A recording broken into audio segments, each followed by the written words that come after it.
on the radio. Thank you so much. It's widely known that George Strait is one of the most cherished and accomplished country music artists ever. However, is that he attributes a significant portion of his success to a particular woman, his true love. Join us as we take a look at the revelations made by George Strait.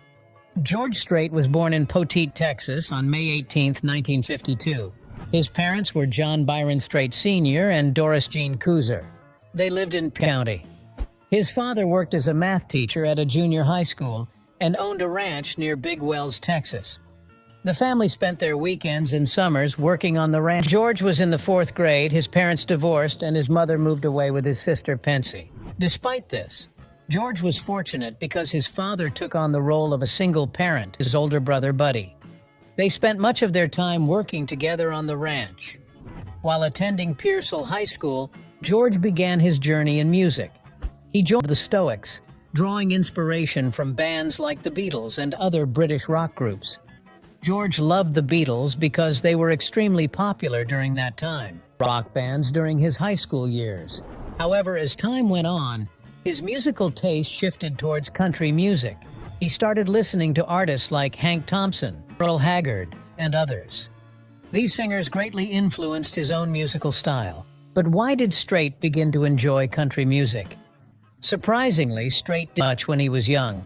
Instead, he preferred listening to the news and the farmer's report on the radio. His interest in country music sparked from attending live performances in town.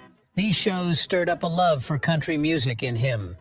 Before we dive into George Strait's personal life, let's learn about his lifelong partner, Norma Voss. 1954 in Pearsall, a small town in San Antonio, Texas. While not much is known about her early life or family, she grew up in Pearsall and graduated from the local. It was at Pearsall High School that Norma crossed paths with George Strait. Despite growing up in the same small town, they weren't close. However, everything changed at 8. Although they didn't see each other much after that first date, George soon realized he missed her company and asked Norma out again, sparking the beginning of their relationship. In an interview on the country radio, George Strait admitted that Norma was his first love. She was there for him through thick and thin, from the exciting moments to the challenges rise to fame. It's clear she inspired some of his songs, even though George didn't talk much about it. Isn't love amazing? After finishing high school, they got married in Mexico on December 4, 1971. That same year, he joined the U.S. Army as a soldier, and this cut short their honeymoon. Stationed at Schofield Barracks in Hawaii with the 25th Infantry Division, George Strait joined a country music band called Ramblin' Country, sponsored by the Army. They also performed Santee. In 1972, George and his wife Norma welcomed their first child, Jennifer, while he was still in Hawaii. George served in the United States Army from 1975 and rose to the rank of corporal. Despite his military service, George had a desire to further his education. After being honorably discharged in 1975, he enrolled at Southwest Texas State University, now known as Texas State University in San Marcos. There, he earned a degree in agriculture. George remained connected to his alma mater. In 2006, he was awarded an honorary doctoral degree by Texas State University in a private ceremony. An endowment fund in 1985 to support the development and operation of the Freeman Ranch for agricultural purposes, land and wildlife management, and scholarship. For why George didn't pursue a career in the military, opting for music instead, it's likely a personal choice influenced by his passion for music and perhaps a desire outside of the military realm. George's love for music runs deep, and he's held on to it tightly since his college days. Back then, he found himself drawn to long before he became part of a country band called Stony Ridge. They were looking for a new singer, and George answered their call. He didn't just join the band, he took charge and band. With his dedication, he quickly became their lead singer. They started small, playing gigs at local bars and honky-tonks in Texas. Despite the initial persistence paid off. Their fan base grew, and they even got noticed by bigger acts like the Texas Playboys. They got the chance to record a few singles. They didn't become hits. George didn't let this setback deter him. During the day, he worked on his family's cattle ranch to make ends meet. But music remained. He kept playing with his band, even though they didn't have any connections in the music industry. Eventually, George struck up a friendship with E.R.V. Woolsey, who ran one of the bars where they performed. He had experience with a major record label, and this connection would change George's musical journey. Woolsey convinced music experts from Music Row to visit Texas and check. They liked what they saw, but they weren't sure if the country music they played would sell well. So they decided not to offer a contract. After getting turned down by every record label, he thought about giving up on his music dreams. He even took a job designing cattle enclosures. But was this the end for George Strait? He told his band he was quitting, keep going for one more year, and he agreed. Before we talk about his music career, let's see what was going on in Strait's personal life. In December 19, he secretly married his high school sweetheart Norma in Mexico. Their parents weren't happy, so they had a small wedding in Texas later. They have 2 kids, born in 1972 while George was away, and their son, George Harvey Strait Jr., known as Bubba, was born in 1981 after George became. Sadly, Jennifer died in a car accident in 1986 when she was just 13. The accident wasn't alcohol-related, but it was caused by speeding. The driver, Gregory Wilson Allen, was charged with vehicular homicide. Jennifer was sitting in the front passenger seat without wearing a seatbelt, along with 3 others in the car. Jennifer was thrown out and died instantly. This tragedy led George Strait to avoid the media and stop doing interviews for many years. He and his family never. I just shut down, George said. I didn't want to talk about it, so I stopped doing interviews. Despite his grief, George continued to make great music, releasing 1 hits. To honor Jennifer's memory, her family started the Jennifer Lynn Strait Foundation, which supports children's charities in San Antonio. On April 10th, George's older brother, John Byron Strait, died unexpectedly at 58.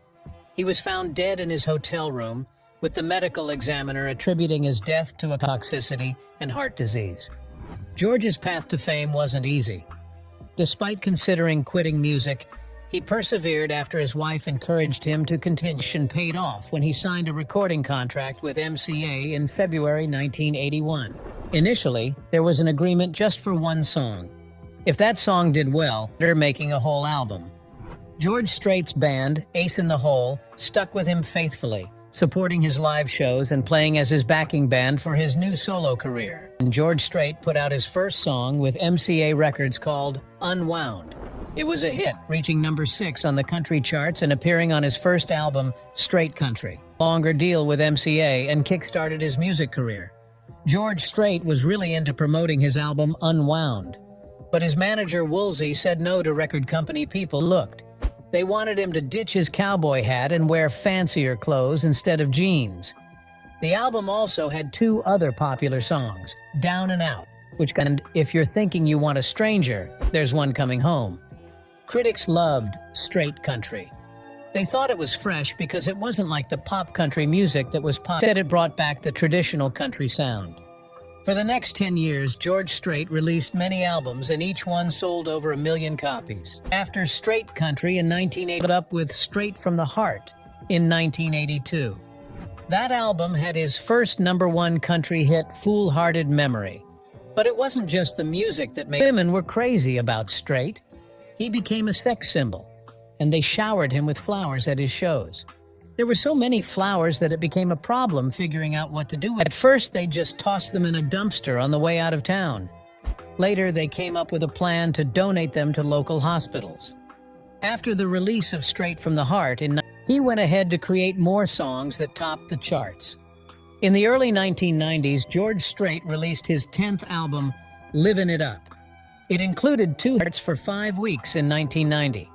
The singles included Love Without End, Amen, his first song to dominate the charts for multiple weeks, and I've Come to. In 1991, his album Chill of an Early Fall was released. Strait wasn't one to dwell on his past success. Back in 2000, he put out an album. It did well, hitting the top of the country music charts and landing at number 7 on the Billboard 200. Even though it didn't have any #1 hits and didn't reach platinum status, he kept moving forward. Fast forward to October 3rd, 2006, Strait celebrated his 30th year in music with a fresh album called It Just Comes Natural. Had 15 new songs, with 2 of them co-written by his longtime friend and songwriter Dean Dillon. Critics liked it, with People magazine giving it 4 stars and praising Strait. Despite his 3 decades in the industry, George Strait kept delivering great country tunes. In 2007, he dropped Wrapped, which shot up to charts, marking his 55th chart topper. Then, in 2008, he released Troubadour, another hit. It was so good that it earned him a Grammy Award for Best. Following year, in April 2009, something special happened to him. He was given an award by the Academy of Country Music. This award was for being the best. And guess who handed him the award? It was Garth Brooks, who had received the same award before. In 2010, Billboard said George Strait was the best country artist of years. Then, on September 6, 2011, he put out an album called Here for a Good Time. 2 songs from it, Here for a Good Time and Love's Gonna Make, #1 hits, making his total 59. Even though George Strait had a lot of success, he decided to stop touring after his Cowboy Rides Away tour in This was around the same time he released his album Love Is Everything in 2013. During his tour, he won an award from the Country Music Association for being the best entertainer for the teen.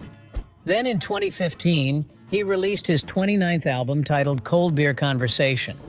Later in 2016, he started performing regularly in November 2013, Billboard honored Strait with the Legend of Live Award during a ceremony for the Billboard Touring Awards. In 2016, he was chosen as one of 30 artists country, a special song made to celebrate 50 years of the CMA Awards. He also released a song called Código, named after a type of tequila made back in 2018. One reason for George Strait's popularity is his mix of traditional Texas music and more emotional love songs. He also showed his In 1992, he starred in a movie called Pure Country, where he played a character similar to himself, but more serious and rebellious. He acted as a singer who got fed up with the music industry's pressures and the compromises it demanded. At first, he wasn't sure about taking the role in the movie, but producer Jerry Weintraub, who used to manage Elvis Presley and was friends with Weintraub, convinced him to go for it. After reading the script, he agreed to do the film, but with some conditions. The script included a romantic storyline with a local girl. He felt uncomfortable with the idea of kissing scenes. So he and his co-star Isabel Glasser decided non-verbal gestures instead. This movie made him even more famous. He continued to produce lots of music, and in 2006, he was honored by the Music Hall of Fame. Pure Country also became one of the most popular home videos of the 1990s. Apart from being a successful singer and actor, roping is a sport in rodeos where 2 people on horseback try to lasso and stop a running steer. It's a big deal in Texas. He learned how to do it by practicing on his own. He got his first chance to perform at the Houston Livestock Show and Rodeo because the main star, Eddie Rabbitt, got sick. Since then, he's been a regular performer at the rodeo, playing in more than 20 appearances. George Strait Jr., who graduated from Texas A&M University, competed in team roping for the Professional Rodeo Cowboys Association at the Houston Livestock Show and Rodeo in 2006. He watched his son compete in the same event. His son followed his brother's path and became a country music fan. In 2009, George Strait began writing songs, teaming up with his son George Bubba Strait Jr. for 3 tracks on the album Twang. By 2010, he had nearly 50 songs on the Billboard Country Songs chart. George Strait stuck to his classic country style and rancher image throughout his career. He was known for wearing Western-style shirts, jeans, and cowboy. Despite his busy schedule, he remained devoted to horseback riding, hosting the George Strait Team Roping Classic every year. He started this event with his 1980s. But beyond the ups and downs of his career, his family, especially his cherished wife Norma, remained his anchor. For many years, George Strait has been married to Norma. They share a strong bond, with Norma showing constant support throughout their relationship. George often expresses his love and appreciation for her on Instagram, like he did in 2020. Norma's dedication is evident in her presence at award ceremonies, including the 1989 CMA Awards, where George was honored. While Norma Spotlight, she made a brief appearance in George's Código music video in 2019. The video, filmed in Mexico, shows Norma celebrating with friends and dancing. In 2021, George shared a throwback photo on Instagram showing him and Norma meeting former President George H.W. Bush at the White House. In December 2021, their 50th wedding anniversary. To mark the occasion, George sang "I Cross My Heart" to Norma during a concert in Las Vegas, as reported by CMT. Elopement in Mexico 50 years ago when they were just teenagers. Norma has always been by George's side, accompanying him on tour and even staying back to raise their son Bubba while in an interview, George expressed his gratitude for their 41-year journey together, mentioning how they've supported each other through thick and thin. Norma used to stay home and went to college, but now she joins George on the road. Their bond is strong, and they still enjoy each other's company a lot. They're also proud grandparents. Bubba and children, George Harvey Strait III, born in 2012, and Jillian Louise Strait, born in 2016. Tamara shared a Mother's Day photo on Instagram showing her, Bubba, and their kids. In a 2012 People magazine interview, George mentioned that Bubba and Tamara live nearby in Texas, which allows them to spend quality time. He's grateful for their proximity and the opportunity to be part of Harvey's life. However, George faced unexpected challenges in the new decade. His success on the country declined with fewer radio plays for his songs. Despite releasing albums like Cold Beer Conversation in 2015, none of his songs made it to the top 10